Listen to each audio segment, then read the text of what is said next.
Bienvenidas y bienvenidos a todos a una nueva clase del curso de Anatomía del Sistema Nervioso del Centro de Estudiantes. En esta sexta clase vamos a tratar uno de los temas más importantes, que es el cerebelo. Para ello, como siempre, vamos a hacer un recorrido anatómico y en esta ocasión vamos a agregar algunos aspectos histológicos y funcionales que resultan importantes para comprender la anatomía, o que hay que integrarlas o integrar estos conceptos por características muy particulares que tiene este órgano. Este órgano es el cerebelo, también denominado cerebro pequeño.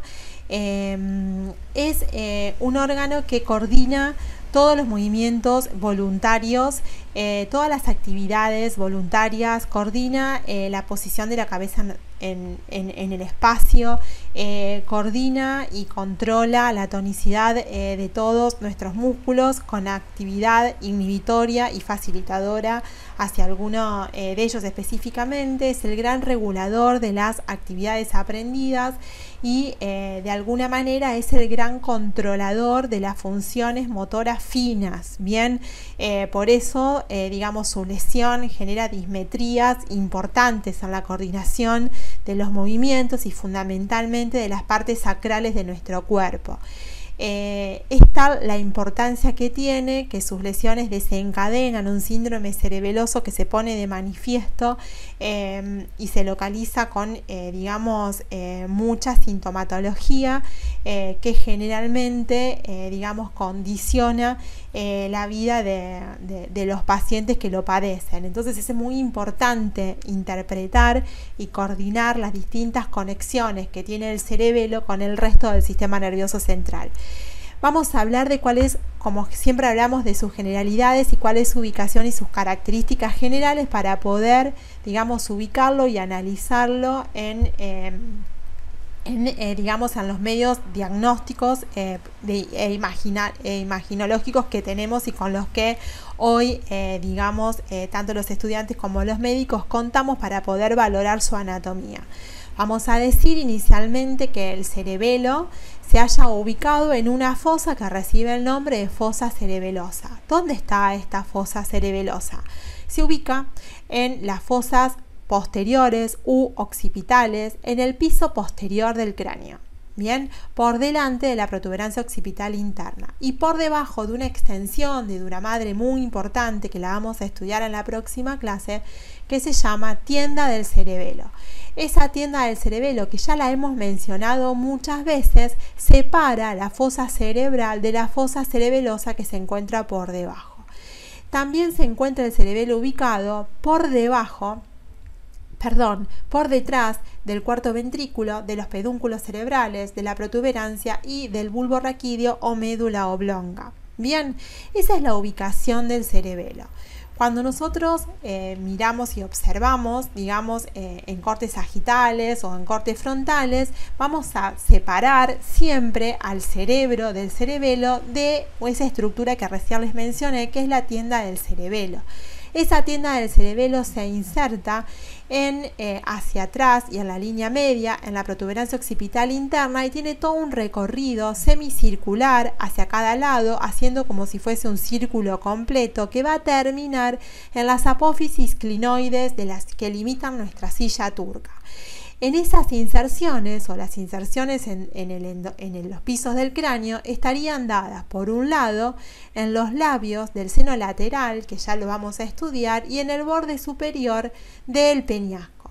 Entonces, borde superior del peñasco y el seno lateral serían las dos estructuras óseas más importantes, en donde se inserta toda la periféricamente, podemos decir, en ese círculo mayor que hace la tienda del cerebelo en el cráneo.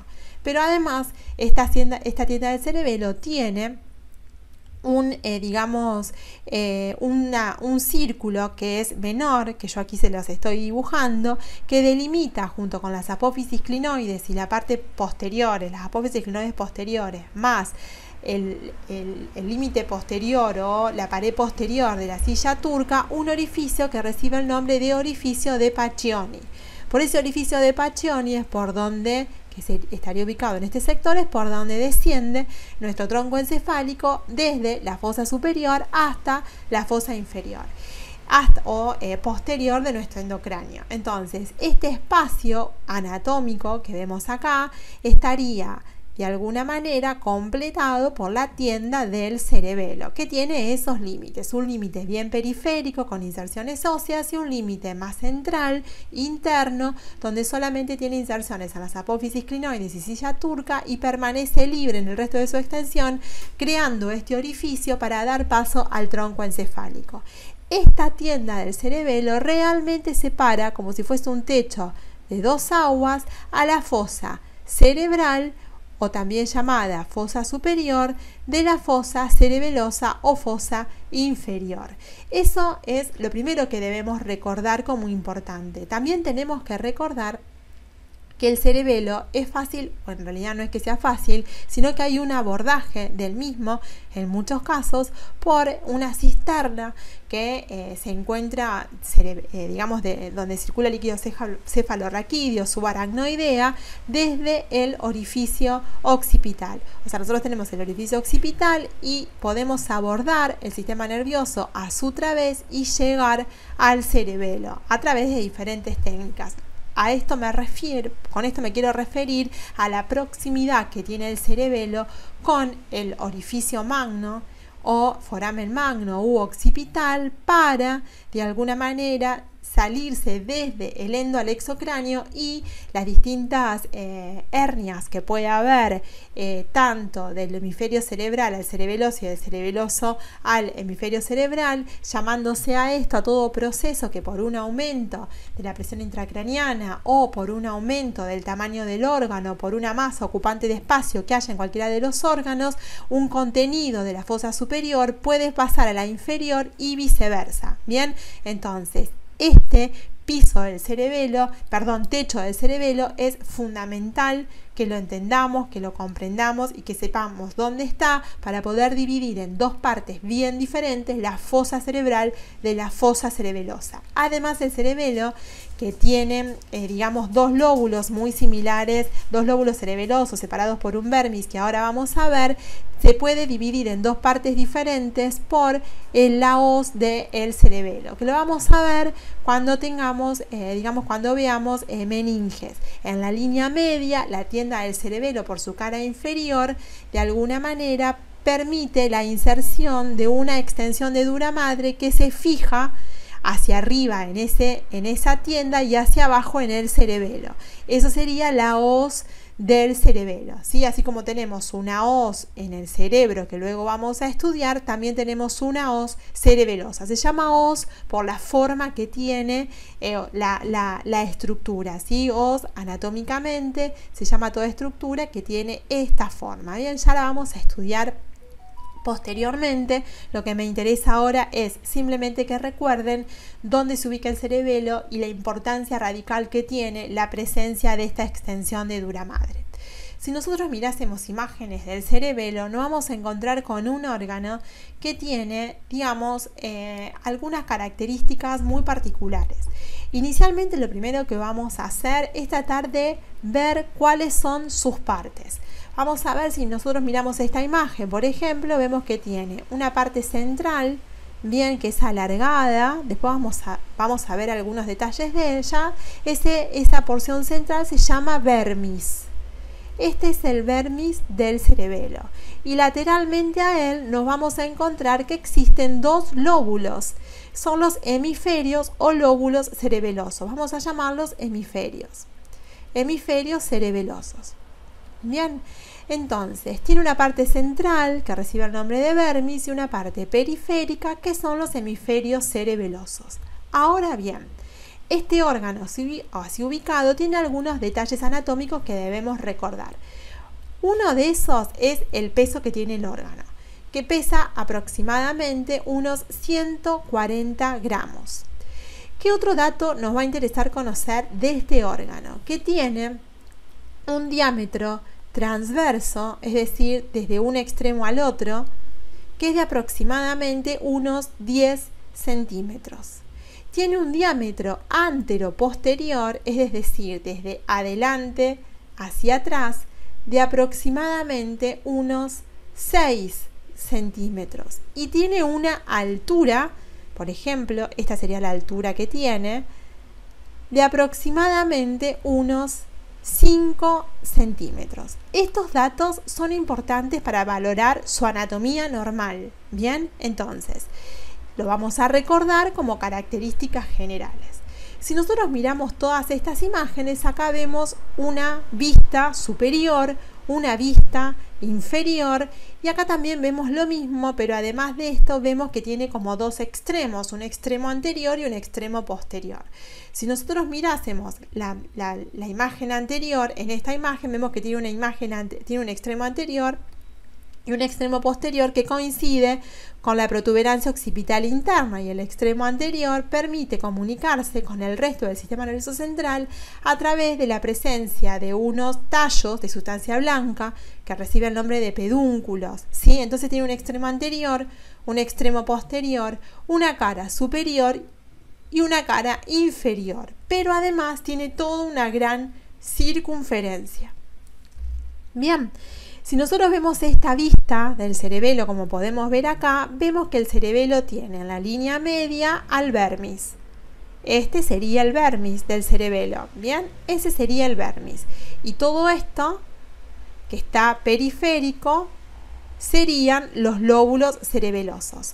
Si nosotros a simple vista miramos, esto sería superior y esto sería inferior, ¿sí? Entonces, si miramos a simple vista, vemos que la cara superior del cerebelo presenta en la línea media una convexidad que corresponde al vermis, y después una superficie plana que corresponde a la cara superior de ambos hemisferios. Es decir, esa es una superficie plana.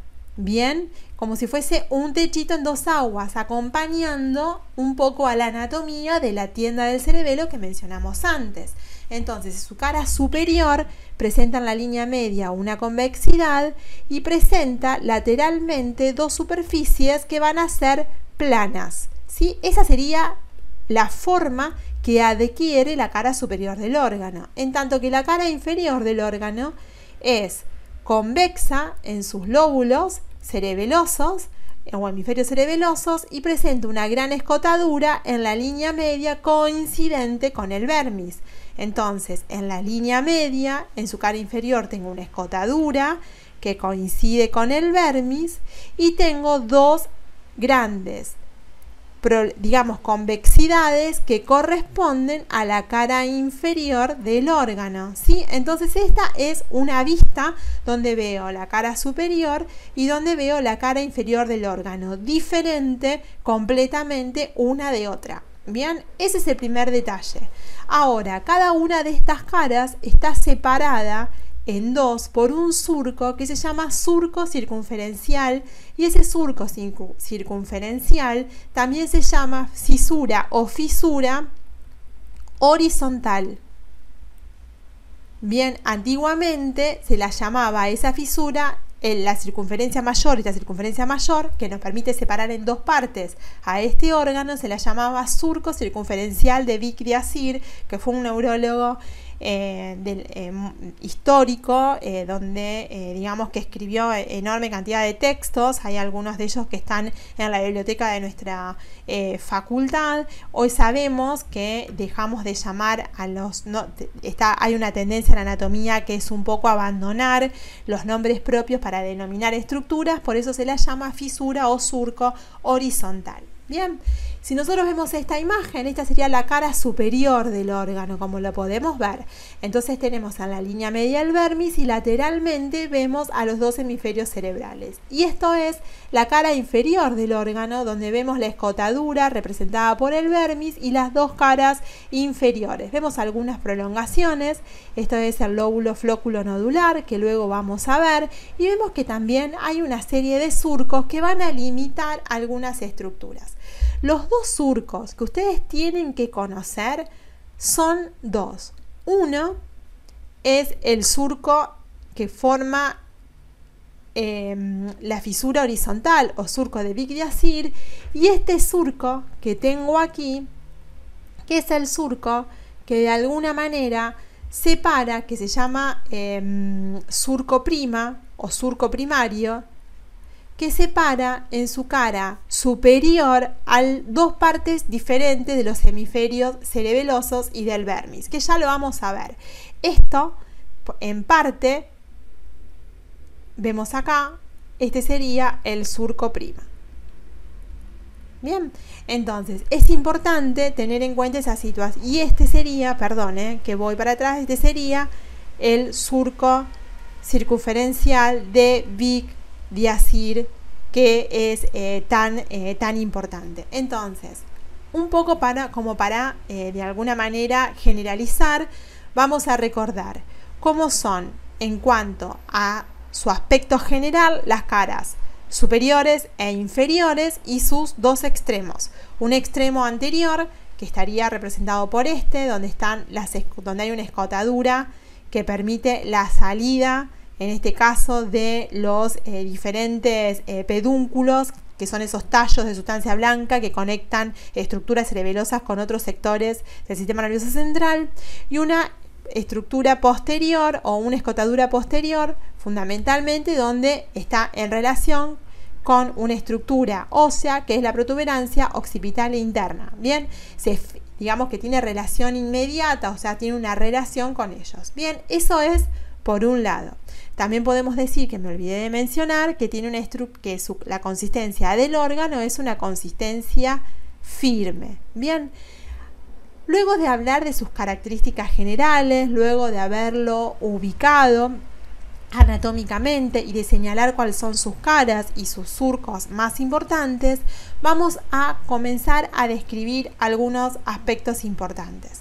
Yo les decía que el vermis es como si fuese un lóbulo central. Este vermis, que lo vemos en esta imagen de aquí, si yo abriera el cerebelo, es decir, si yo tomo solamente el vermis, bien, vamos a imaginarnos que este sería el vermis. Si yo tomo el vermis, yo veo que él mismo, bien, puede adquirir esta forma si yo lo separo de los lóbulos hemisféricos o hemisferios cerebrales. El vermis tiene, digamos, dos extremos. Un extremo que es el anterior y otro extremo, o un extremo inicial, por decirlo de alguna manera, un extremo posterior y un extremo final. Este es el total del vermis. El vermis está como está, digamos, como que gira sobre sí mismo, de tal manera que sus dos extremos, el extremo, digamos, inicial y el extremo final, se unen por delante en el extremo anterior del cerebelo. Es decir, si yo en esta imagen que veo donde veo el corte sagital del cerebelo, podría decir que el vermis estaría ubicado de esta manera, ¿sí? Ese sería el vermis, y todo el resto que vemos aquí sería la cortical. Lo que yo le estaba señalando recién serían los lóbulos cerebelosos laterales, ¿sí? En este corte sagital. ¿Qué quiero decir? Que el cerebelo, esto sería el cerebelo de esta manera, con un surco circunferencial de Vic de Azyr, que ese es el horizontal, el grande, bien, y un surco que es el surco prima, que es este que vemos acá, bien, y el surco, y este otro surco. Este surco sería el surco circunferencial, que coincide con este, que me separa en cara superior y cara inferior al cerebelo. Es decir, si yo abro el cerebelo, lo abro para estudiar y ver cómo está compuesto cada una de las partes, o sea, vermis y hemisferios cerebelosos, lo puedo abrir como si fuese un libro, por decirlo de alguna manera, lo separo en sus extremos y luego, cuando lo pongo en posición, junto nuevamente sus extremos, haciendo que el inicio y el final del vermis se acerquen o se aproximan entre sí en el extremo anterior del órgano. Bien, entonces, esto que tengo aquí es el vermis. Si yo estudiara filogénicamente al órgano, es decir, desde su embriología y desde su aparición, vemos que el cerebelo tiene tres partes diferentes, que son el arquicerebelo, el paleocerebelo cerebelo y el neocerebelo, que luego vamos a detallar. Ahora, cada una de estas partes tiene estructuras que están representadas tanto en el vermis como en los lóbulos cerebrales, que luego vamos a leer. Simplemente, y ustedes simplemente tienen que conocer que hay una división filogénica o embriológica del órgano, pero que de ninguna manera es un objeto de estudio y que ustedes tienen que recordar. Si lo quieren estudiar está perfecto, pero hoy en día se lo aborda desde un punto de vista funcional y no es evaluable, no es un contenido obligatorio para ustedes. Pero está bueno conocerlos simplemente porque hay muchos textos, fundamentalmente aquellos que son de fisiología o algunos otros,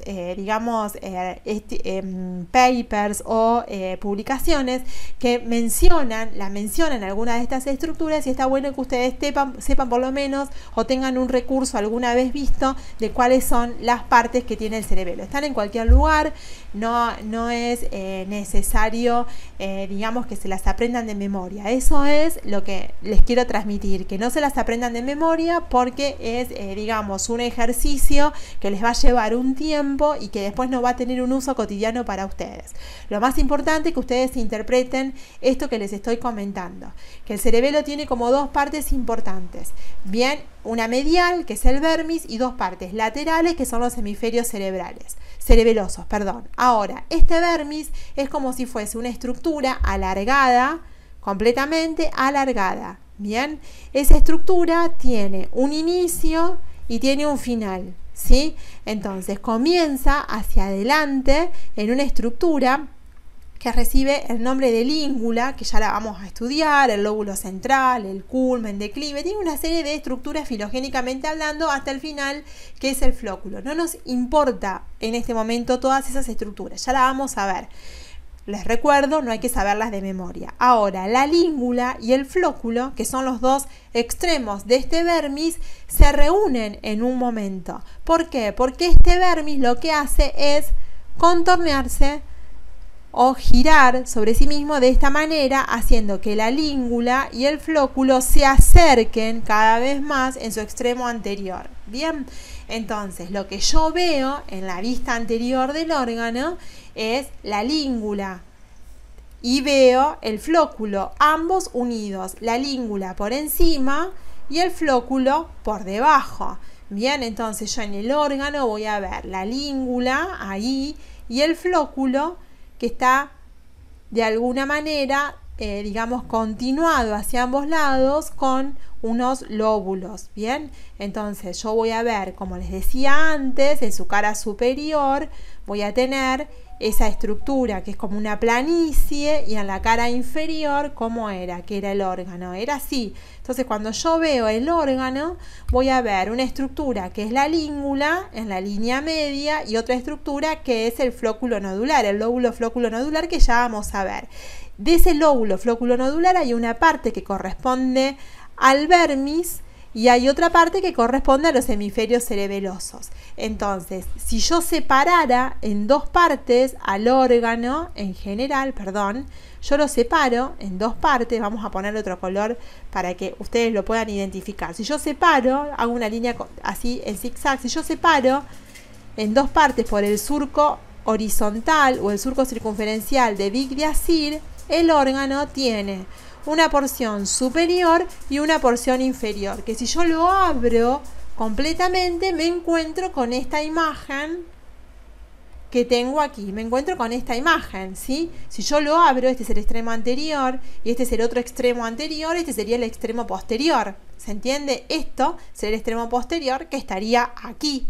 Bien, entonces yo lo abro completamente, me encuentro con una serie de estructuras que tienen nombre y que corresponden a su diferenciación y su desarrollo filogénico. Bien, entonces esto es lo que yo quiero que ustedes les quede claro. Cuando yo veo el órgano en un corte sagital, lo veo por detrás del cuarto ventrículo, y lo que veo en la línea media En realidad son las estructuras del vermis, en la línea media más central, digamos, al eje, bien, de ese corte. Y periféricamente veo a los lóbulos cerebelosos. De esos lóbulos cerebelosos ustedes tienen que distinguir dos surcos. El surco prima, que es ese, y el surco de Vic de Azyr. ¿Cómo se dan cuenta que es uno y otro? El surco de Vic de Azyr o surco horizontal es horizontal. En cualquier corte es horizontal, ¿bien? El otro es el surco que se destaca en la cara superior del órgano, o sea, es este, ¿bien? Entonces, eso es lo primero que a mí me interesa que ustedes recuerden, ¿bien? Espero que hasta aquí me hayan podido entender, porque yo entiendo que no es tan fácil comprender este órgano. Ahí vemos cómo tengo al vermis, ¿ven? Con su extremo anterior o língula, con su extremo posterior que se continúa con los lóbulos flóculo-nodulares, y acá tengo los hemisferios cerebelosos por detrás de la protuberancia, el bulbo y los pedúnculos cerebrales. Ahora bien, en la línea media, como podemos ver, acá tengo al vermis y lateralmente tengo justamente los hemisferios cerebelosos. Cuando yo los acerco, extremo con coordina a través de sus hemisferios cerebelosos, derechos e izquierdos, siempre el hemicuerpo homolateral, ¿sí? Eso es fundamental que lo entiendan, así como decíamos que el cerebro o las vías en algún punto, cuando estudiábamos médula espinal, decíamos que iban por carriles contralaterales para llegar a la cortical cerebral.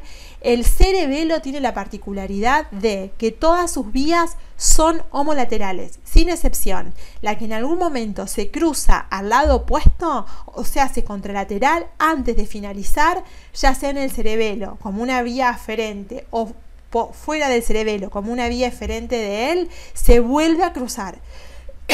Es decir, siempre es homolateral. Esta imagen me interesa que la recuerden. ¿Por qué?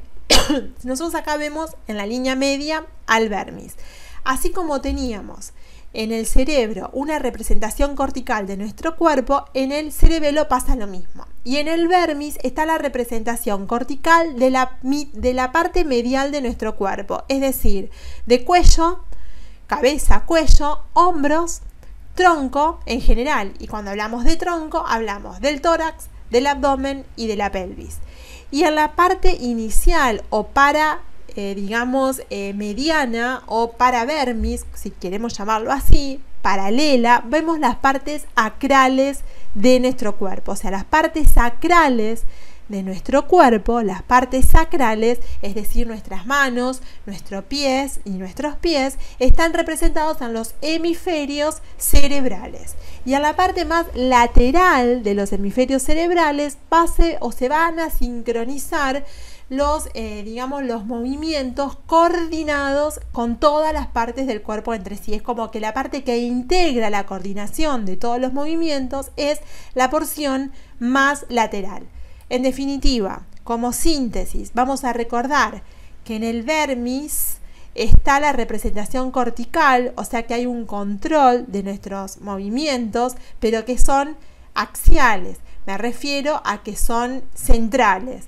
Significa hombro y tronco. Bien, cuello, hombros y tronco. Y periféricamente tengo las porciones más acrales, es decir, los miembros superiores y los miembros inferiores. Cuando hablamos de acrales, hablamos de manos y de pies, entendiendo que acral es el extremo distal de cualquier estructura, ¿sí? Acral es el extremo más distal, más está de más decir, es el extremo distal de cualquier estructura. Con eso quiero resumirles algo que es importante, que les tiene que quedar como muy pero muy claro. Bien, después vemos que tiene diferentes colores. Ven que hay una porción que está pintada de un color rosado, lila, que es la porción más anterior del cerebelo y superior, una porción que está pintada de color marrón, así grande, y una porción que está pintada de color celeste. Esto habla de las tres estructuras que forman funcionales, de las tres áreas funcionales, filogénicamente hablando, del cerebelo. Entonces tenemos que esta porción, que es el lóbulo flóculo nodular, corresponde al arquicerebelo. Y este arquicerebelo se encarga de alguna manera de regular, digamos, la posición del equilibrio fundamentalmente. Ustedes escuchan arquicerebelo y ese equilibrio y fundamentalmente la posición de la cabeza en el espacio. Bien, lo van a entender mejor cuando terminen de comprender el oído interno para los chicos que están estudiando crecimiento y desarrollo en la unidad número 8. Bien, después tenemos, creo que 7, disculpen, la 7. Después tenemos una porción que ocupa la gran parte del cerebelo, que es la porción más nueva del cerebelo, que es el neocerebelo.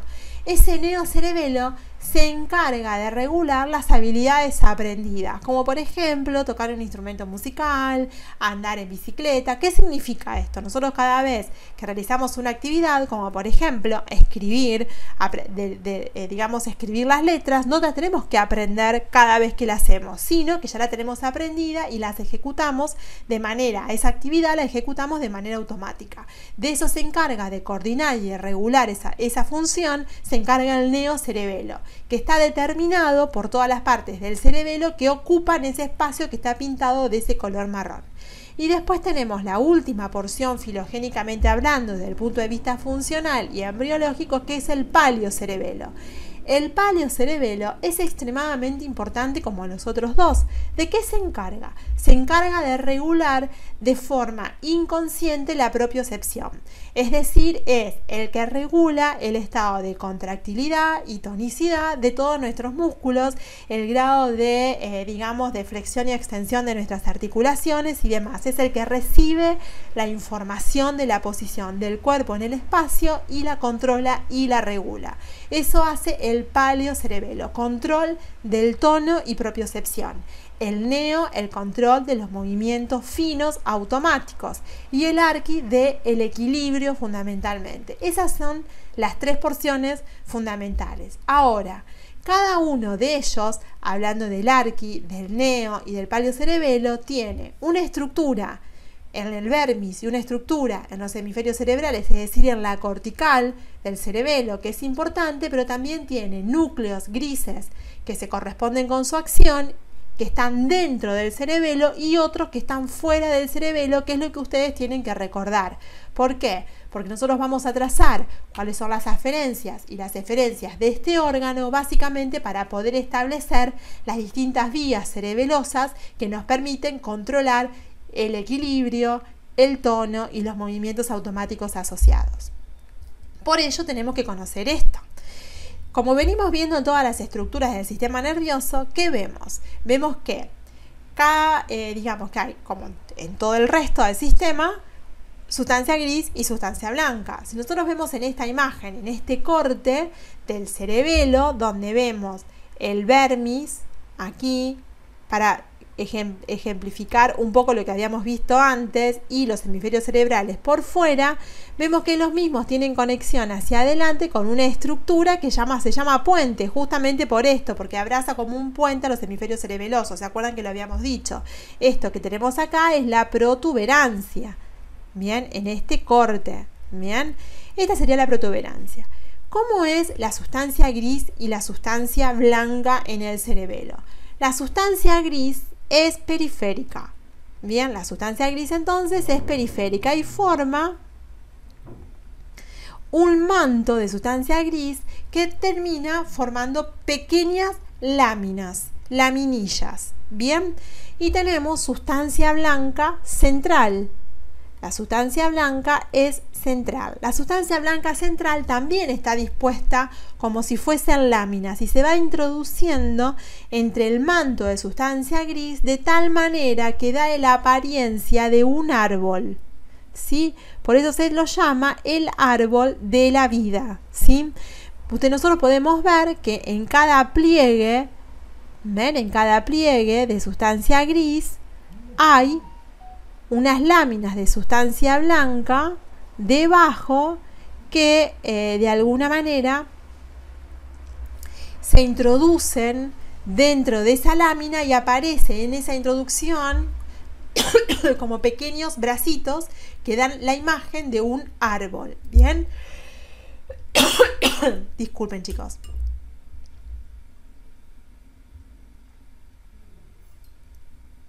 Ese árbol se llama árbol de la vida.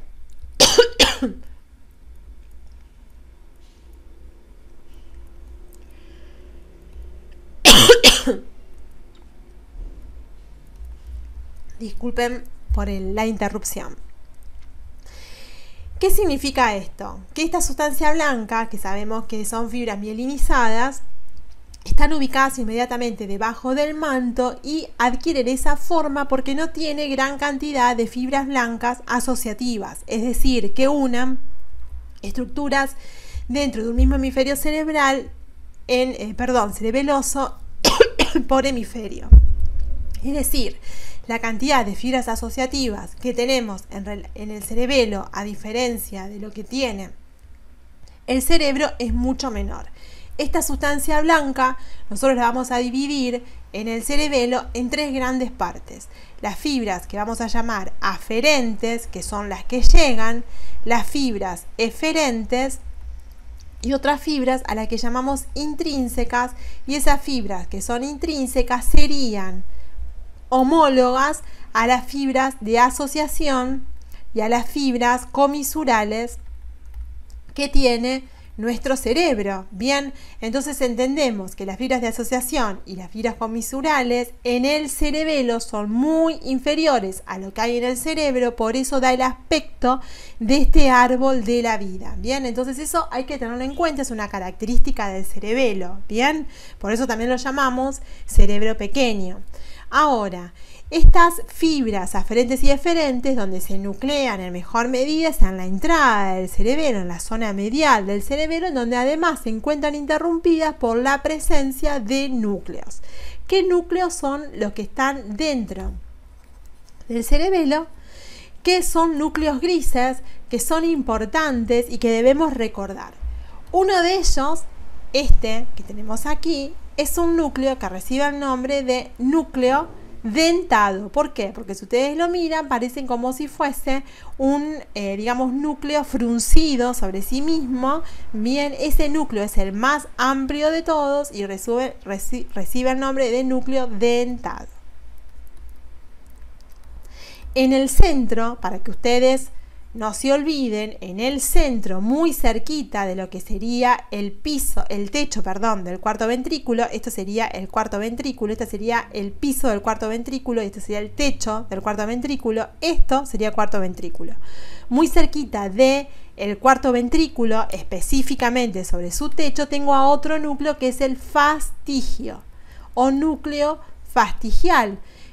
Fastigio viene de techo, ¿bien? Entonces, ¿se acuerdan del fastigio y del dentado? Y después tengo otra serie de núcleos que son el globoso y el emboliforme, que entre ambos, los globosos y el emboliforme, determinan un único núcleo que recibe el nombre de interpósito. Disculpen la letra, ¿bien? Entonces tengo tres núcleos importantes a saber. En realidad, en cada hemisferio cerebeloso, es decir, en realidad son 6 núcleos en total. Tengo los fastigios, el interpósito y el dentado. Y cada uno de ellos se corresponde con una función del cerebelo. Entonces, el dentado se relaciona con las funciones que tienen que ver con el neocerebelo. Bien, el fastigio se relaciona con las acciones del arquicerebelo y el interpósito se relaciona con las acciones que corresponden al paleocerebelo. Eso es lo más importante. En definitiva, ¿qué tenemos que recordar de la configuración interna del cerebelo macroscópicamente hablando? Que tengo un manto de sustancia gris plegado, que es un manto, como lo dije, disculpen la redundancia, que es periférico, es externo y que sus surcos se introducen dentro de la masa de sustancia blanca, que aparecen como diferentes láminas que dibujan el árbol de la vida.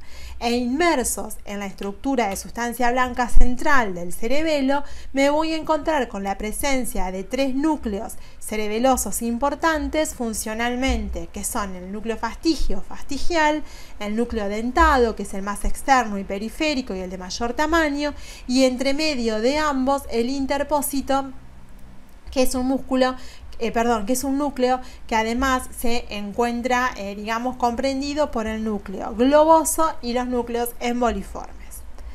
Ahora bien, simplemente nosotros en general los anatomistas nunca nos metemos con la parte histológica, pero esto amerita una característica general. Nosotros hablamos de la sustancia blanca y hablamos de la sustancia gris. Sabemos que como todo el sistema nervioso, la sustancia blanca está constituido por axones que están mielinizados y la sustancia gris por cuerpos de diferentes neuronas más la neuroglia, ¿bien? Para ambos, ¿bien? Sustancia blanca y sustancia gris.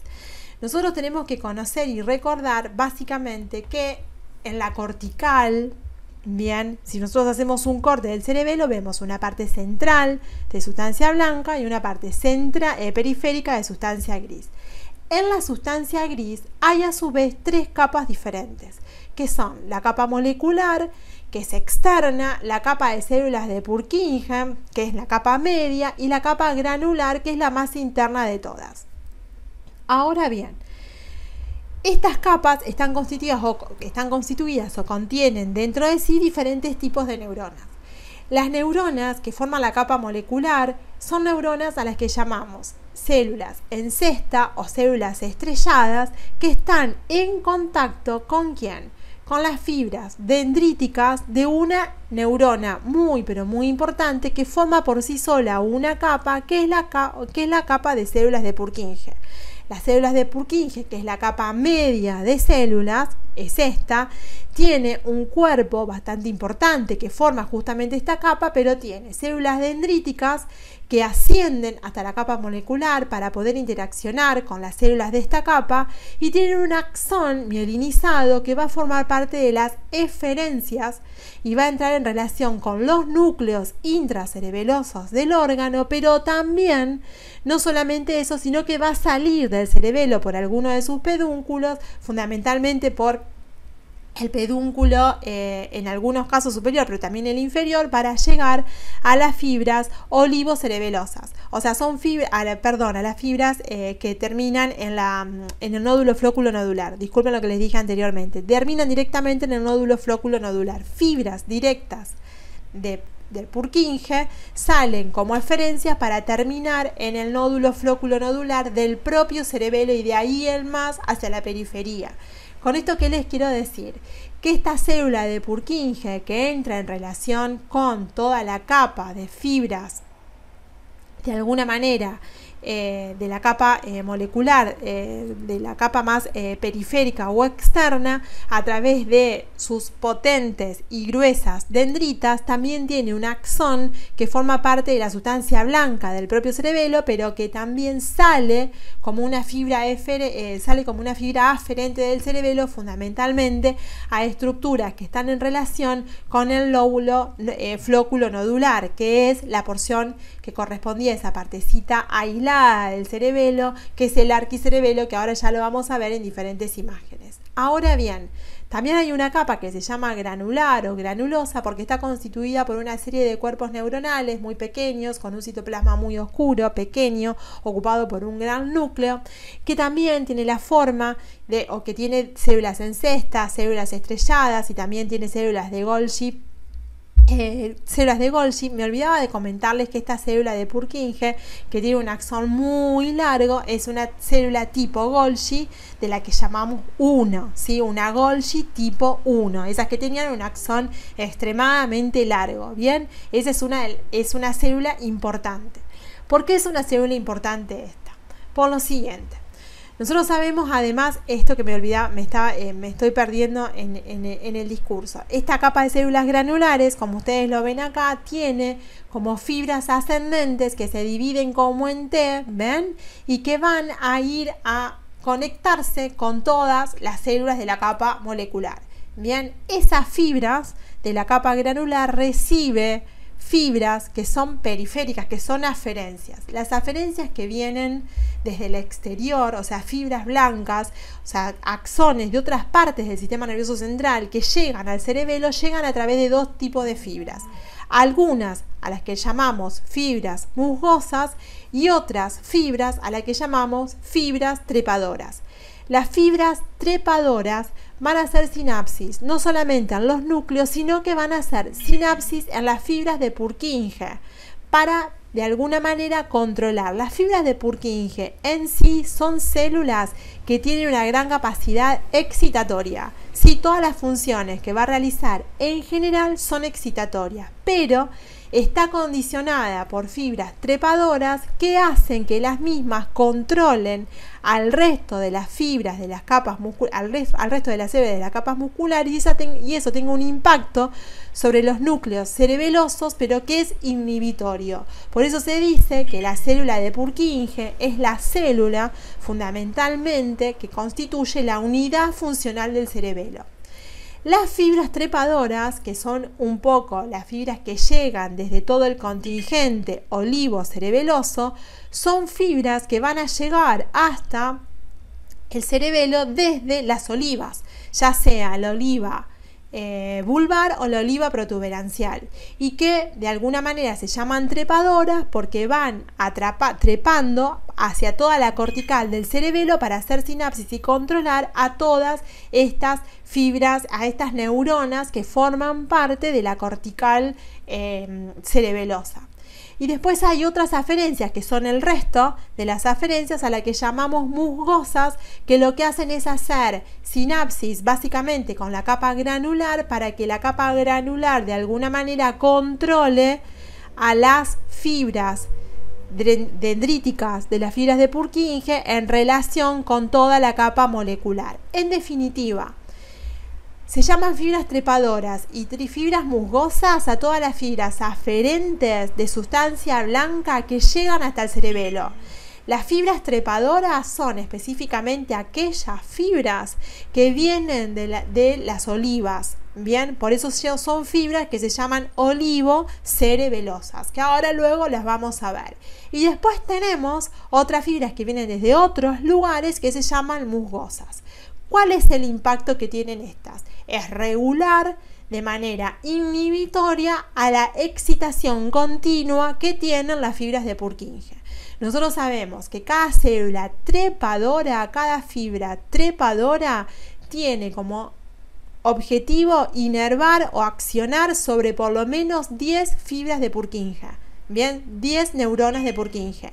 Esa es la importancia que tiene conocer la histología del cerebelo. Si bien histológicamente ustedes en la disciplina de histología van a ver con mayor minuciosidad este tema, por lo menos en esta clase yo les quiero rescatar la importancia de conocer las 3 capas que tiene el cerebelo, las fibras de Purkinje como unidad funcional, morfológica por excelencia, y que la misma está regulada en sus acciones por fibras trepadoras que de alguna manera condiciona sobre los diferentes núcleos intracerebelosos la inhibición de algunos grupos musculares para coordinar los movimientos finos. La célula de Purkinje per se, por ella misma, es extremadamente excitatoria. Por eso necesita que alguien la regule para que sea inhibida o para que pueda lograr de alguna manera inhibir algunos movimientos que permiten ajustar periféricamente los movimientos coordinados. Bien, entonces, ¿quién ajusta esos movimientos? ¿Quiénes son los que ajustan esos movimientos? Las fibras trepadoras, que recordemos que vienen de las olivas, que están en relación, luego lo vamos a ver específicamente con la acción del neocerebelo, porque es control del movimiento, y las fibras musgosas. Estas fibras musgosas, fíjense que accionan sobre la capa granular, que tiene acción directa sobre la capa molecular, donde están estas fibras dendríticas en relación con las fibras en cesto y con las fibras estrelladas que están en esta misma capa. Es decir, que toda la acción está en realidad propia del cerebelo para accionar sobre las células de Purkinje para que éstas sean completamente excitatorias, pero que hay fibras que son aferentes que llegan a esta capa de las fibras de Purkinje y a sus dendritas fundamentalmente a través de otras neuronas para lograr la inhibición de las mismas y que ella actúe, esta fibra de Purkinje, directamente sobre los núcleos del cerebelo para lograr la inhibición de algún grupo muscular que ayude a coordinar algún movimiento con precisión. Entonces, eso es un poco lo que les quería contar en relación a esto, que anatómicamente obvio, nadie se los va a preguntar, pero que me parece re importante rescatarlo funcionalmente, básicamente para incorporar, para que ustedes vayan incorporando la importancia que de conocer a estas fibras de Purkinje, que gran parte de las digamos, eferencias que parten desde, como digamos, fibras desde el cerebelo hacia la periferia son fibras de Purkinje, ¿bien? Y lo que llega hacia el cerebelo son fibras trepadoras y musgosas, ¿bien? Acuérdense que las trepadoras llegan a las 3 capas, trepan a las 3 capas de la cortical cerebelosa, pero que fundamentalmente tiene como función principal accionar sobre las células de Purkinje, un poco para controlar esa excitación continua que ellas tienen y lograr que esta misma inhiba a través de los núcleos cerebelosos algún grupo muscular específico, que si lo podemos poner como un ejemplo, en algún momento lo podríamos hacer. Eso en relación general con todo lo que tiene que ver con la estructura, digamos, histológica. Pero además hay un concepto que me interesa a mí que se lo aprendan porque les va a servir un poco para memorizar y para razonar sobre las aferencias y eferencias del cerebelo, es que tiene que ver con los pedúnculos. Nosotros llamamos pedúnculos en realidad a grupos de sustancia blanca, grupos de fibras de sustancia blanca que conectan el cerebelo con el tronco cerebral, o sea, el mesencéfalo, con los pedúnculos cerebrales, quiero decir, con la protuberancia y con el bulbo raquídeo, médula oblonga y la médula espinal. Entonces, en esa función, nosotros tenemos que todo lo que conecta el cerebelo con algo inferior a él, es decir, bulbo y médula, va a llegar o va a salir por el pedúnculo cerebeloso inferior. Lo que va hacia el mesencéfalo y hacia el cerebro por el pedúnculo cerebeloso superior, y lo que va hacia la protuberancia por el pedúnculo cerebeloso medio. Es decir, si hay alguna conexión de un núcleo, que puede ser, por ejemplo, de la protuberancia, un núcleo, por ejemplo, del puente, el núcleo del puente que tiene relación directa con el cerebelo, va a llegar por el pedúnculo cerebeloso medio. Si estamos hablando del núcleo rojo, por el pedúnculo cerebeloso superior. Si estamos hablando del núcleo vestibular, por el pedúnculo cerebeloso inferior. Si estamos hablando de una vía que viene desde la médula espinal, por ejemplo, un espino cerebeloso, por el pedúnculo cerebeloso inferior, aunque hay algunas excepciones. Pero en general, para que les quede claro que los pedúnculos cerebelosos son tallos de sustancia blanca que conectan cerebelos con otras estructuras del tronco encefálico y superiores a ellas, ¿bien? Y que dependiendo de dónde se encuentran en relación con él, lo vamos a llamar superior, medio e inferior. Dicho esto, y solamente para mencionar lo que les había dicho de lo que filogénicamente aparece en el cerebelo como estructuras, vemos que en el vermis del cerebelo encontramos estructuras que embriológicamente se desarrollan con estos nombres. La primera estructura es la língula, a la que le sigue el lóbulo central, el culmen, que está separado del surco primario por el declive, y finalmente el folium. Esto sería lo que se ve en el vermis dentro o en su cara superior. Aquí el vermis gira porque tengo el surco de Vic-de-Asir, ese surco horizontal o ese surco que decíamos que era un surco circunferencial, y de allí en adelante y desde atrás hacia adelante yo tendría al tuber, la pirámide, la úvula y el nódulo. Si nosotros volvemos a hacer el mismo esquema que vimos antes, yo tendría la língula en este sector, así, y el nódulo aquí, bien, y a nivel, en la parte posterior, donde gira sobre sí, el folium arriba y el tuber debajo. ¿Se entienden? El folium arriba y el tuber debajo. Esto sería superior, esto sería inferior. Esto sería el vermis. Lateralmente al vermis, el vermis se prolonga lateralmente por el lóbulo central, lateralmente. El culmen se continúa hacia los lados por el lóbulo cuadrado anterior por delante del surco prima, y el lóbulo cuadrado posterior por detrás del surco prima o primario en continuidad con el declive. Luego tengo que por encima del surco horizontal o de Vic-de-Asir como está mencionado acá, el surco de Bigdasir, me voy a encontrar con el lóbulo semilunar superior y con el lóbulo semilunar inferior. Es decir, el lóbulo semilunar superior está por encima, el lóbulo semilunar superior, y por debajo el lóbulo semilunar inferior. ¿Se entiende?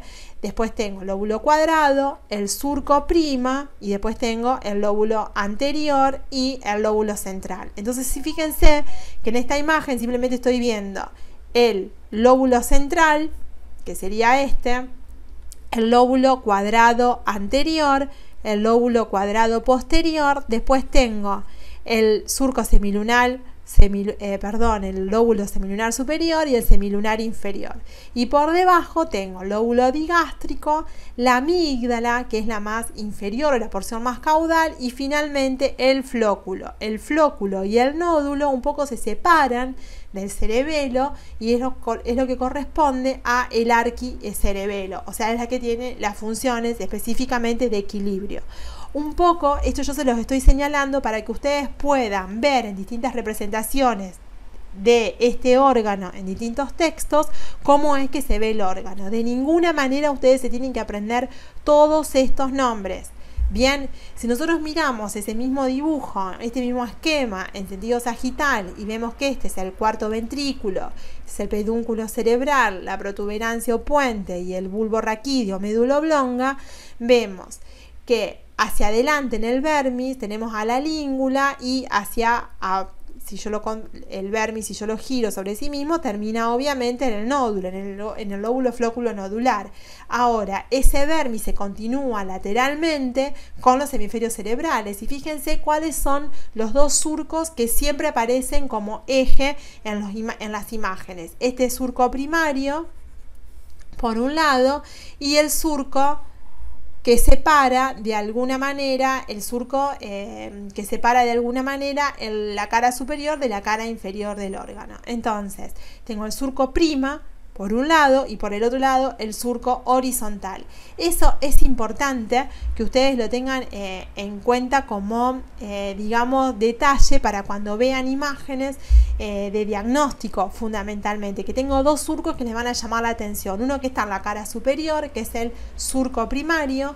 Este surco primario está separando el lóbulo cuadrado del lóbulo cuadrado anterior del lóbulo cuadrado posterior, y el surco horizontal que está separando periféricamente lo que correspondería al lóbulo semilunar superior del lóbulo semilunar inferior. Este sería el lóbulo semilunar superior, este sería el lóbulo semilunar inferior. Otra manera de denominarlos a todas estas partes, que hablando de la filogenia o del desarrollo ontológico que tiene el cerebelo, es a través de diferentes números romanos. Bien, eso es la nueva nomenclatura. De todas maneras, le vuelvo a repetir que no es necesario que ustedes lo recuerden. Si nosotros vemos esto, vemos acá, desde el primer segmento del cerebelo, dirigiéndonos hacia atrás y volviendo nuevamente hacia adelante, vemos el número 1, el 2, el 3, el 4 y así sucesivamente, y volvemos hasta tener digamos, todos los segmentos enumerados desde un punto de vista digamos, morfofuncional, pero que en la realidad a ustedes no les va a servir, digamos, conocer ahora. Simplemente conocer las tres partes importantes en que se divide el cerebelo desde el punto de vista funcional, es decir, el arqui, el neo y el paleocerebelo, y los lóbulos generales en los que se divide el cerebelo, que es esto. Si nosotros vemos estas imágenes y como están coloreados, vemos acá el cerebelo obviamente ya abierto completamente, donde tenemos por un lado al vermis y los lóbulos cerebelosos. ¿Qué vemos? Todo esto que está pintado en un color rosado se corresponde en realidad a la porción más anterior del órgano, que sería esto y que sería esto. Ese sería el lóbulo anterior del órgano. Ese es el lóbulo anterior. Esto también sería lóbulo anterior. Esto lo desprendemos y decimos que es el lóbulo flóculo nodular o posterior, pero vamos a decirle nódulo flóculo nodular. Flóculo nodular haciendo o interpretando al flóculo y al nódulo de su origen embriológico o filogénico que vimos hace un ratito. Y después tenemos otra porción, que es esta porción que tenemos acá, que es la posterior, y esa porción que tenemos acá, que sería todo esto, es el lóbulo medio del órgano. O sea, tengo un lóbulo anterior, tengo un lóbulo medio, y a este lóbulo flóculo nodular también lo llamo lóbulo posterior si yo lo abro completamente al cerebelo. Esta imagen que yo tengo aquí, yo ahora les voy a borrar esto con colores diferentes, es simplemente para ustedes hacerles entender lo siguiente. Esto que está en color naranja, que sería esta prolongación que tiene el órgano, que es el nódulo flóculo nodular, corresponde al arquicerebelo. Esto que está aquí, que corresponde a este lóbulo anterior, y esta primera porción continua, si yo cierro al cerebelo, es el paliocerebelo. Y esta porción posterior, que es la más amplia, que corresponde al lóbulo medio, es el neocerebelo. Bien, entonces, simplemente para que ustedes recuerden que fíjense entre el surco prepiramidal, que está acá, y el surco prima, o también llamado surco primario y surco secundario, tengo al neocerebelo. Por delante de ellos tengo al paliocerebelo, y el arquicerebelo es solamente esta porción que es el lóbulo flóculo nodular. Ahora bien, ¿para qué me sirve conocer todas estas estructuras? Nosotros tenemos vías cerebelosas a las que llamamos eferentes y vías cerebelosas a las que llamamos aferentes, es decir, fibras que van a salir del cerebelo y fibras que van a llegar al cerebelo. Si nosotros vemos esto, lo vemos rápidamente porque me interesa que ustedes lo interpreten y no solamente que lo memoricen. La vía que se llama córtico, porque parte desde la corteza cerebral pontocerebelosa, tiene una función que transmite el control cortical del cerebro, donde participa el cerebelo, y tiene su origen en los lóbulos, en la cortical del lóbulo frontal, parietal, temporal y occipital. El destino de las mismas es la corteza cerebelosa de los núcleos póntinos, y el área a la que corresponde, si estamos hablando de que participan los núcleos del puente, y si estamos hablando de que hay un control del movimiento que va también a participar el cerebro, es el neocerebelo. Cuando hablamos de las fibras cerebro-olivo-cerebelosas, también tienen un control cortical que parten de los mismos, pero el núcleo que se encarga específicamente de controlar de alguna manera el equilibrio y la participación muscular y el control muscular para mantener ese equilibrio, es el núcleo vestibular, y quien participa es el cerebelo y el arquicerebelo. Con esto quiero empezar a mostrarles que dentro del neocerebelo, o las funciones del neocerebelo, están en relación con los núcleos pontinos o del puente, de la protuberancia y la cortical cerebral. Lo mismo pasa con el control de los movimientos, en donde interviene el núcleo vestibular. Entonces participa la cortical del cerebro más los núcleos vestibulares que están en el bulbo y en la protuberancia. Por lo tanto, las áreas participantes del cerebelo, ya sea cortical o núcleos, son la del neocerebelo y la del arquicerebelo. Si estamos hablando de una vía cerebro-retículo cerebelosa, estamos hablando del cerebro y las fibras reticulares. Entonces, quien participa obviamente es el neocerebelo. Si estamos hablando de un haz que se llama espino cerebeloso anterior, es decir, espino de médula espinal y cerebeloso porque llega al cerebelo, y es anterior porque obviamente hay también uno posterior. Son fibras que tienen su origen en la médula espinal, que transmiten de alguna manera la información desde la cortical cerebral también, pero que reciben información específicamente de quiénes, de los usos musculares, del órgano tendinoso de Golgi y de receptores articulares. ¿A dónde tienen que llegar? Hasta la cortical cerebelosa. ¿Y quién participa en la regulación de la propiocepción? obviamente que quien participa es el palio-cerebelo. Entonces, fíjense que todo lo que tiene que ver equilibrio y motricidad participa el neo para la motricidad y el arqui para el equilibrio. Y todo lo que tiene que ver con la propiocepción tiene que ver con el palio-cerebelo. Bien, entonces, ¿cuáles son las vías que forman parte del palio-cerebelo? La espina cerebelosa que ya vimos, anterior y posterior. Junto con el palio cerebeloso también hay una vía que tiene el control del miembro superior de la parte superior del tronco a través de un núcleo que es el núcleo cuneatus. Ese núcleo determina una vía que se llama vía cuneo-cerebelosa y transmite la información propioceptiva de miembro superior y de tronco, pero la parte superior sería del tórax superior. Después tengo el nervio vestibular, que ya su nombre nos está indicando, todo lo que sea vestibular tiene relación con los núcleos vestibulares, que tienen relación con el equilibrio. Estamos hablando del arquicerebelo. ¿Cuál es la cortical específica donde llega estos haces? Es la corteza flóculo-nodular, que es un poco lo que ya vimos. Y después tengo otras fibras, obviamente aferentes, que vienen del núcleo rojo, de los núcleos del techo y demás, que donde participan obviamente el neo y el palio-cerebelo. El núcleo rojo es específicamente, o participan específicamente, digamos, del palio-cerebelo, y los núcleos del techo del neo-cerebelo. Ya lo vamos a poder identificar y fundamentalmente cuando veamos las vías, pero lo que me interesa simplemente recordar es que las fibras que llegan o que salen del cerebelo obviamente tienen relación o con el neo o con el palio o con el arquicerebelo. A simple vista, cuando hablamos de los núcleos del puente, de los núcleos arcuatos, de los núcleos de una parte del núcleo rojo, un segmento del núcleo rojo, de los núcleos olivares de la sustancia reticular, estamos hablando de actividades del neocerebelo. Cuando hablamos de los núcleos vestibulares y cuando hablamos de la sustancia reticular en relación con el lóbulo flóculo nodular, estamos hablando de las acciones que tiene el arquicerebelo.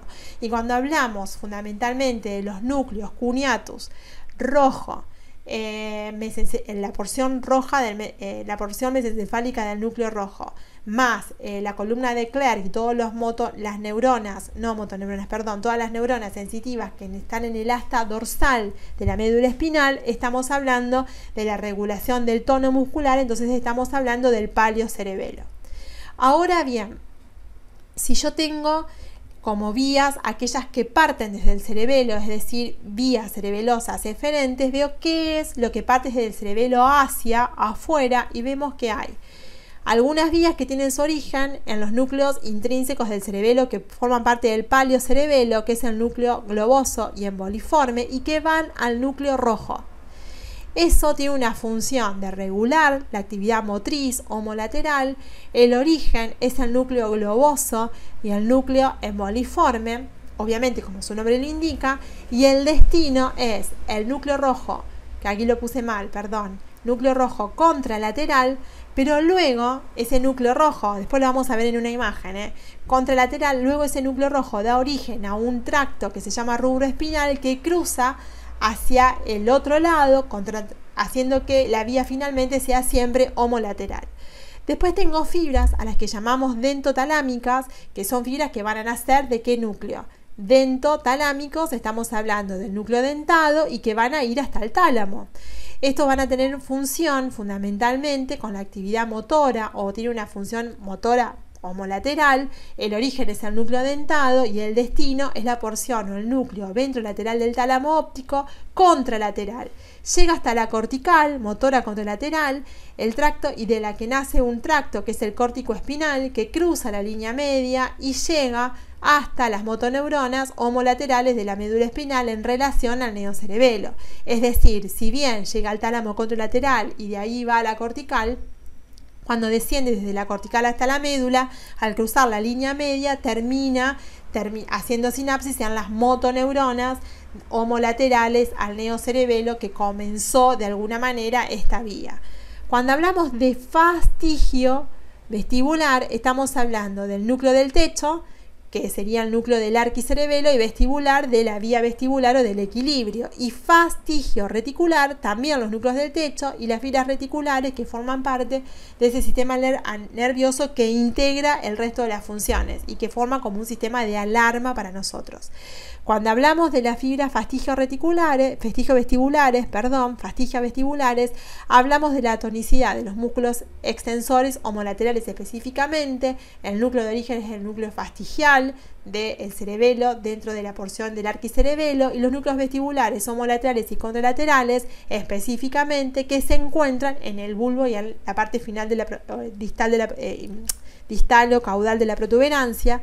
El tracto vestíbulo-espinal, que nace de esos núcleos vestibulares, van hacia las neuronas homolaterales siempre de la médula espinal, porque siempre tenemos que recordar que todas las fibras del cerebelo, ya sean las que llegan como las que salen, tienden a controlar homolateralmente alguna parte distal de nuestro cuerpo.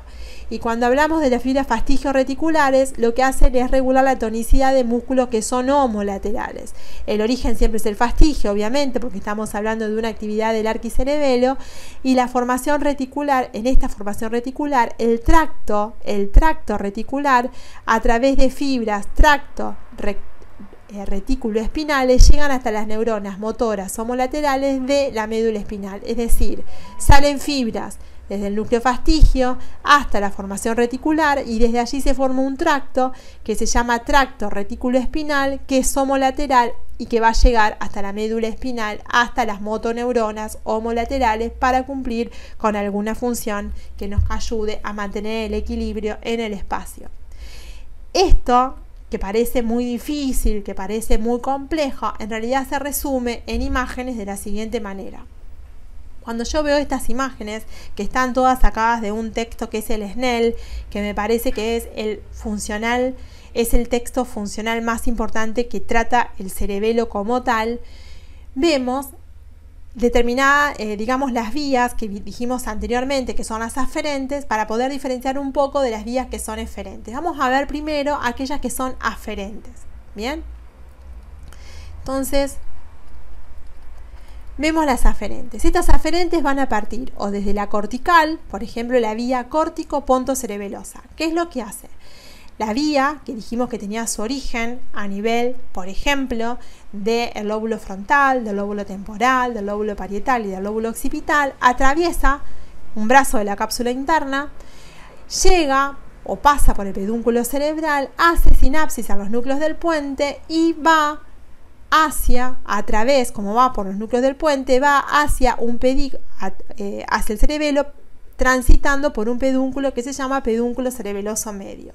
Esto que tenemos acá son los tres pedúnculos cerebelosos: el pedúnculo cerebeloso superior, el pedúnculo cerebeloso medio y el pedúnculo cerebeloso inferior. Aquí vemos como una vía que tiene su origen contralateral llega al cerebelo, para que el cerebelo luego mande una información que obviamente va a ser homolateral al origen que le dio, ¿sí? Estas son aferencias que llegan, en este caso, si participa el núcleo del puente y si participa la cortical, estamos hablando entonces de las fibras aferentes del neocerebelo que llegan por el pedúnculo cerebeloso medio. Eso es lo que a ustedes les van a pedir. Es decir, el neocerebelo, ¿qué aferencias tiene? Tiene aferencias que vienen desde la cortical y desde los núcleos del puente y que van a llegar por el pedúnculo cerebeloso medio. Otra vía, la vía córtico-retículo-cerebelosa. ¿Dónde llega? Nace también de la cortical, de los mismos lugares. ¿Qué es lo que hace? Atraviesa la cápsula interna, llega hasta la sustancia reticular y vuelve al cerebelo por el mismo pedúnculo cerebeloso medio, pero en este caso homolateral y no contralateral. ¿Por qué? Porque desde estas fibras reticulares van a salir fibras que van a ir hasta la médula espinal, finalmente luego en sentido homo y contralateral. Entonces siempre las aferencias que llegan al neocerebelo, en este caso porque llegan también al neocerebelo, van a ser homolaterales. Bien, porque en algún momento se va a cruzar. Y fíjense que acá tenemos vías córtico-olivocerebelosas. Estas vías córtico-olivocerebelosas parten de la cortical, igual que las anteriores, pasan por la cápsula interna de la masa de sustancia blanca del cerebro. Fíjense que lo que hacen es descender y llegar a las olivas.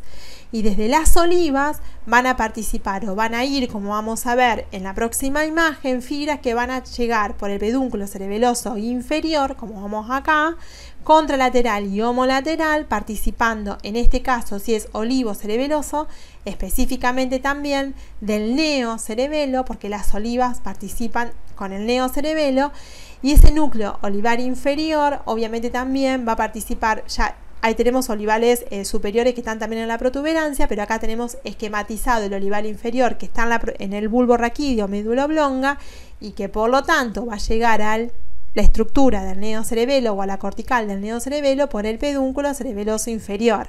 Entonces fíjense que dependiendo de cuál es el, digamos, núcleo de origen final antes de llegar a la cortical del cerebelo, va a llegar por un pedúnculo cerebeloso o por el otro.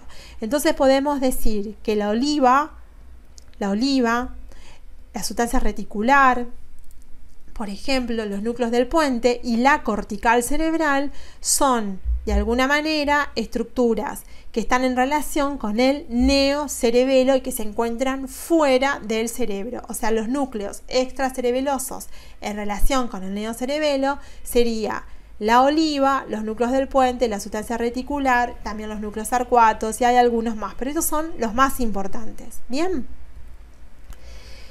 Si nosotros miramos esto nuevamente, vemos otros núcleos que son importantes. Este núcleo que tenemos acá es un núcleo que está dentro del neuroeje y que tiene relación específica con el equilibrio. Entonces, así como vemos que hay un núcleo dentado que forma parte del neocerebelo, vemos el núcleo fastigio que tiene relación con que es el núcleo fastigial o el núcleo del techo que tiene relación con el equilibrio. Vemos que el equilibrio, ¿con quién se relaciona?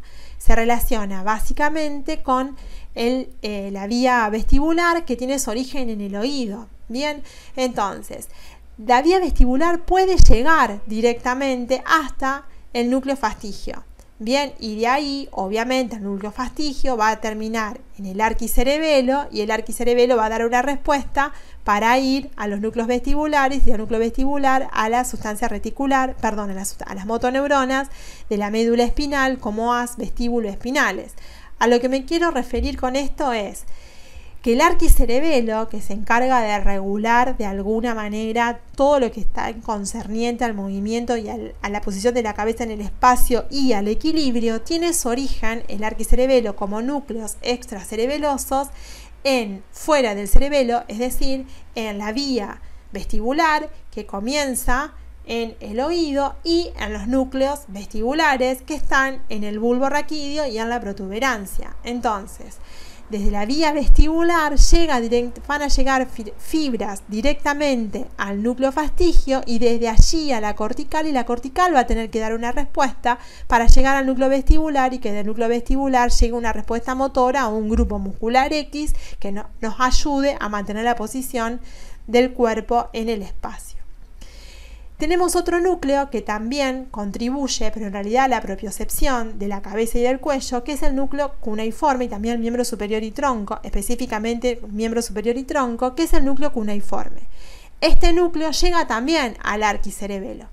Desde el arquicerebelo van a partir, el paliocerebelo. Desde el paliocerebelo lo que van a hacer es partir fibras que van a terminar extracerebelosamente en el núcleo rojo y del núcleo rojo van a partir fibras rubroespinales para originar de alguna manera una acción que controle el movimiento. Aquí tenemos dos fascículos importantes que tenemos que describir. Un fascículo que es el espino cerebeloso posterior y otro que es el espino cerebeloso anterior, que junto con el fascículo cuneiforme o cuneo cerebeloso van a llegar hasta el cerebelo. Tienen su origen en el asta posterior de la médula espinal y desde allí, desde el asta posterior de la médula espinal, van a ascender homolateralmente o bien contralateralmente, el anterior, pero en un momento vuelve a cruzarse sobre el mismo lado, porque recordemos que siempre son homolaterales, para llegar hasta la cortical del palio-cerebelo. Y junto o luego de la cortical del palio-cerebelo nos vamos a encontrar con núcleos del palio y con núcleos que corresponden al núcleo interpósito y al emboliforme para dar una respuesta X a esa información que está llegando periféricamente. Entonces, borro un segundito esto y ya volvemos sobre esta imagen. Me interesa que aprendan esto porque es a veces pregunta de examen. Nosotros tenemos un núcleo que se llama sustancia, un núcleo que es el núcleo de la columna de Clerk, que tiene o que recibe la información de los usos musculares, o sea, el receptor sensitivo del músculo, del órgano tendinoso de Golgi, del estado de, de los núcleos sensitivos o de los receptores, no núcleos, perdón, receptores sensitivos que también tenemos a nivel de las articulaciones y de los distintos ligamentos articulares que nos van a dar, digamos, información sobre el estado de contractilidad que dijimos de los músculos, pero también del grado de, extensión y flexión que tienen nuestras articulaciones, es decir, que nos permiten conocer la propiocepción. Esas fibras que vienen desde esas estructuras, acá está representado el uso muscular, van a llegar por, vías sensitivas hasta los núcleos de la sustancia gris de la médula espinal. Y desde allí van a hacer sinapsis en la sustancia de Clerk o en el núcleo de Clerk y en un núcleo que es, que tiene la misma función que el mismo, que está también en el asta posterior, que van a formar entre ambos el haz espino-cerebeloso anterior y el haz espino-cerebeloso posterior.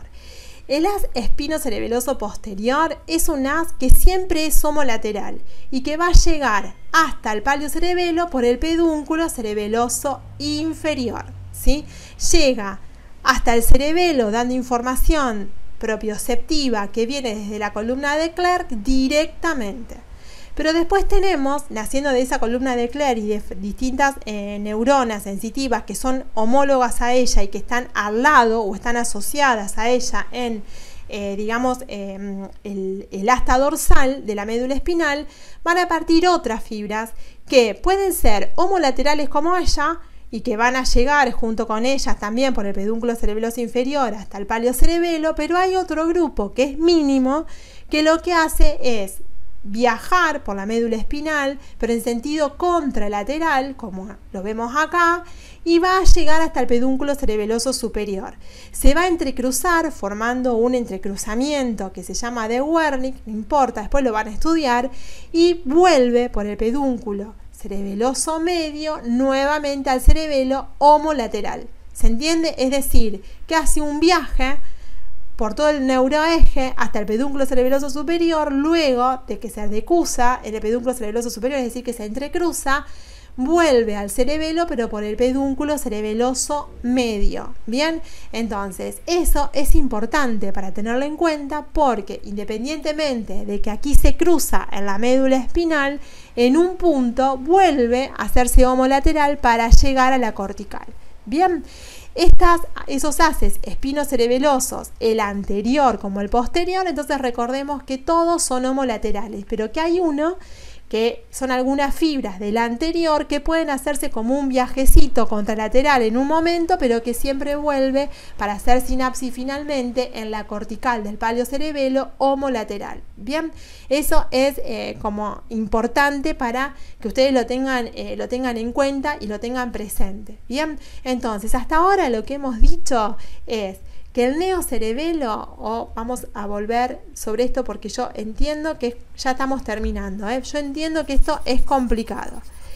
El neocerebelo, que tiene como núcleo importante al dentado dentro del intracerebeloso, que ahora lo vamos a ver, tiene relación con el tálamo, con una parte del núcleo rojo que aquí no lo vemos, con los núcleos del puente, con la sustancia reticular y con las olivas. Bien, todos esos núcleos que vemos aquí van a llegar siempre homolateralmente al neocerebelo, a la cortical, y ese neocerebelo está obligado a dar una respuesta que a través del núcleo dentado la va a dar con una vía que sea eferente. Esas vías eferentes que llegan hasta el neocerebelo, que sale desde el neocerebelo o desde un núcleo. Recordemos que la mayoría de ellas son fibras de Purkinje, ¿bien? Por eso decíamos que era la unidad morfofuncional más importante. Ahora, estas fibras que están llegando del olivo inferior y que van a llegar hasta el cerebelo en un punto, como lo veo acá, estas fibras son las famosas fibras trepadoras que vimos antes, ¿bien? Que son las que van a regular la acción inhibitoria que tienen las fibras de Purkinje. El resto de las fibras aferentes que no vienen desde las olivas son las fibras a las que llamamos musgosas, ¿bien? Ahora, tenemos eso por un lado, eso que describimos recién, y son todas las actividades que tiene, o todos los núcleos extracerebelosos que tiene el neocerebelo. Hay otros núcleos que pertenecen, digamos, al paliocerebelo, que son importantes. El paliocerebelo como núcleo extracerebeloso importante, ¿cuál es? La columna de Clerc y todos los núcleos sensitivos que reciben propiocepción o información propioceptiva, que están en la raíz, en el asta dorsal de la médula espinal. Esos son fundamentalmente los que parten o forman parte del núcleo de las funciones del paliocerebelo. Pero este paliocerebelo, una vez que integra la información en el cerebelo específicamente, tiene que mandar una información hacia afuera, y cuando envía la eferencia, allí participa el núcleo rojo. Bien, entonces, como núcleos extracerebelosos del paliocerebelo tenemos a los núcleos que están en la médula espinal, que son propioceptivos, y también el núcleo rojo. Y si tengo que hablar de los núcleos extracerebelosos que participan del arquicerebelo, voy a mencionar a los que participan de la vía del equilibrio, la que viaja junto con la vía auditiva, por eso está señalado el pabellón auricular, y el núcleo vestibular. Fundamental, los núcleos vestibulares. No sé, este es el núcleo, está representado ahí el núcleo cuneiforme, pero el núcleo vestibular sería un núcleo que está a nivel del pedúnculo, del bulbo raquídeo, y también de la protuberancia. Recordemos que son hasta 4 y que tienen funciones importantes en relación al equilibrio, ¿bien? Y de allí van a partir fibras que van a terminar dando una información final, una respuesta final a la médula espinal. Entonces, ¿cuáles son los núcleos extracerebelosos que tiene el arquicerebelo? Serían los núcleos vestibulares, algunas fibras reticulares y fundamentalmente los núcleos que forman parte de la vía vestibular a nivel del oído, ¿bien? Que son los receptores, ¿bien? Son los receptores que mantienen informado al cerebelo y a nuestro cerebro de la posición de, la cabeza y de los movimientos de aceleración que tiene la cabeza en relación, al espacio. Y para finalizar, tenemos acá una representación de lo que serían todos los núcleos del cerebelo y todas las fibras que entran en relación con ellos, con las fibras que serían eferentes. Aquí tenemos fibras a las que llamamos dentotalámicas, porque son fibras que van a llegar hasta el tálamo, del tálamo van a llegar hasta la cortical, y de la cortical, fíjense que llega al tálamo contralateral, del tálamo contralateral a la cortical, obviamente contralateral, y de allí viaja la información con una respuesta que se entrecruza con el lado opuesto y vuelve al mismo lado a nivel de la médula espinal que en donde se originó la información en el cerebelo. ¿Qué les quiero decir? Que acá el núcleo dentado, que es el núcleo del neocerebelo, tiene información o manda información hacia el tálamo, del tálamo a la cortical, y de la cortical a un grupo muscular X para realizar alguna acción de coordinar en forma automática, a una actividad muscular que tenemos aprendido desde antes. Bien. Después tenemos otras fibras que van a partir del globoso y del emboliforme, que, como decíamos, van al núcleo rojo, y del núcleo rojo a través del haz rubroespinal descienden nuevamente. Fíjense que las fibras son contralaterales, pero cuando descienden se hacen homolaterales al origen. Bien. Después tenemos otras fibras, como por ejemplo estas fibras que tenemos acá, que son núcleos cerebelosos, obviamente, también profundos, que estos serían, este núcleo que tengo acá es la sustancia reticular, y este núcleo que tengo acá es el núcleo vestibular. Entonces, estas dos fibras que están naciendo acá son las fibras fastigio vestibulares y fastigio reticulares en relación con el arquicerebelo. ¿Cuál es la función final? Es ir, obviamente, a través de fibras vestíbulo espinales y retículo espinales hacia motoneuronas homolaterales al origen donde partió la información. Bien, y después tenemos fibras que conectan ambos hemisferios de un lado y de otro, que de alguna manera lo que hacen es conectar los núcleos cerebelosos con la cortical contralateral dentro del mismo cerebelo para integrar la información. Estas son las eferencias. Entonces, las eferencias en general siempre parten de un núcleo intracerebeloso. Los que están en relación con el neocerebelo serían las fibras dentadas, es decir, las fibras que nacen del núcleo dentado, que a dónde van a llegar, al tálamo, y del tálamo a la cortical, y de la cortical vuelve la información a la médula espinal. Otras fibras van a partir del globoso y del emboliforme, que van a controlar el movimiento. Bien, son las que recibieron toda la información de la propiocepción y tienen que mandar una respuesta para mantener la posición del cuerpo en el espacio. Bien, entonces, y la tonicidad, para regular la tonicidad. ¿Quién participa? El núcleo rojo. ¿Cómo es la respuesta? A través de un grupo de fibras que son rubroespinales finalmente. Y después tenemos la de el arquicerebelo, que son las del núcleo fastigio, y la del, que van a salir fibras que son fastigio vestibulares y fastigio reticulares para regular el equilibrio periféricamente. Por último, este gran núcleo que está sintetizando en realidad todos los núcleos del cerebelo tiene estas fibras que son las dentorrúbricas. Estas son funciones del neocerebelo.